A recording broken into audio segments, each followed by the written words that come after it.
performing a baptism, the priest approached the young father and said solemnly, "Baptism is a serious step. Are you prepared for it?" "I think so," the man replied. "My wife has made appetizers and we have a caterer coming to provide plenty of cookies and cakes for all of our guests." "I don't mean that," the priest responded. "I mean, are you prepared spiritually?" "Oh, sure," came the reply. "I've got a keg of beer and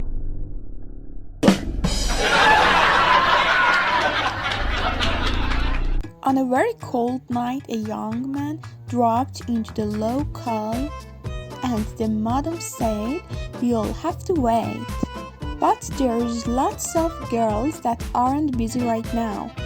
"Yes, but several of the rooms are closed for repairs." "Listen, I'm pretty desperate. I don't need a room," the man says. So he takes his money and he goes upstairs with one of the staff, and after looking for a place to consummate the transaction, they decide to do it on the roof. But it's a very cold night and they freeze to death and fall to the sidewalk. A passing drunk looks them over, staggers to the door and knocks.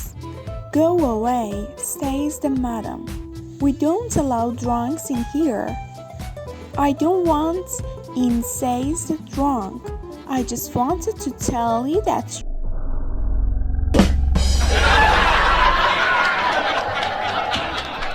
was terribly overweight, so her doctor put her on a diet. I want you to eat regularly for 2 days, then skip a day, and repeat this procedure for 2 weeks. The next time I see you, you'll have lost at least 5 pounds. When the woman returned, she shocked the doctor by losing nearly 20 pounds. "Why, that's amazing," the doctor said. "Did you follow my instructions?" The woman nodded. "I'll tell you though, I thought I was going to drop that 3rd day." "From hunger, you mean?"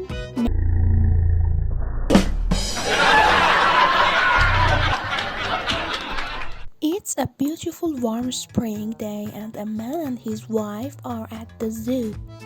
She is wearing a cute, loose-fitting, sleeveless pink spring dress with straps. As they walk through the ape exhibit and pass in front of a very large gorilla, the gorilla goes up. He jumps up on the bars holding on with one hand and 2 feet, grunting and pounding his chest with the free hand. He is obviously excited at the pretty lady in the wavy dress. The husband noticed his excitement and suggests that his wife sees the poor fellow. The husband suggests she puck her lips, wiggle her bottom, and play along. She does, and Mr. Gorilla gets even more excited, making noises that would wake the dead. Then the husband suggests that she lets one of her straps fall. She does, and Mr. Gorilla is just about to tear the bars down. "Now try lifting your dress up your thigh," the husband said. This drives the gorilla absolutely crazy. Suddenly, the husband grabs his wife by the hair, rips open the door to the cage, slings her in with the gorilla and says, "Now tell Agam you have a headache."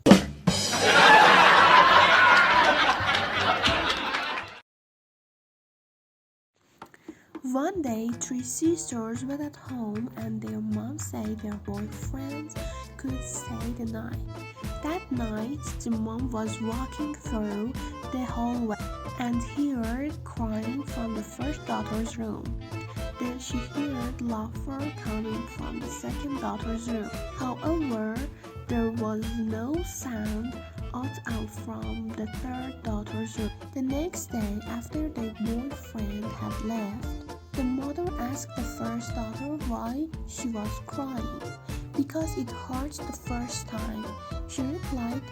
The mother asked the second daughter why she was laughing. Because it tickled the first time. Then the mother asked the third daughter what she was doing, and there was no sound from her room. The daughter answered, "But Mom, you always told me not to talk with my mouth full."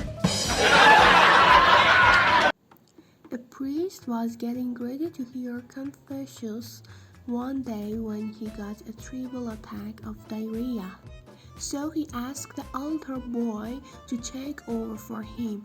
"But I don't know how to hear confessions," said the altar boy. "It's easy," said the priest. "You've seen me do it many times. Nobody will know the difference." So the altar boy was in the confession booth when a man came in and sat down on the other side. "Father, I don't know what to do," the man said. "Last night my wife and I were in bed. She was sleeping and I rolled her over and did her in the... I feel bad about it, but I don't know how to make it up to her." "That's easy," said the altar boy. "Just give her milk and cookies like the priest gives me." In a mental institution, a nurse walks into a room and sees a patient acting like he's driving a car. The nurse asks him, "Charlie, what are you doing?" Charlie replies, "Driving to Chicago." The nurse wishes him a good trip and leaves the room. The next day, the nurse enters Charlie's room just as he stops driving his imaginary car and asks, "Well, Charlie, how are you doing?" Charlie says, "I just going to Chicago." "Great," replies the nurse. The nurse leaves Charlie's room and goes across the hall into Bob's room and finds Bob sitting on his bed, furiously mad. Shocked, she asks, "Bob, what are you doing?" Bob says, "I'm doing Charlie's wife while he's in Chicago."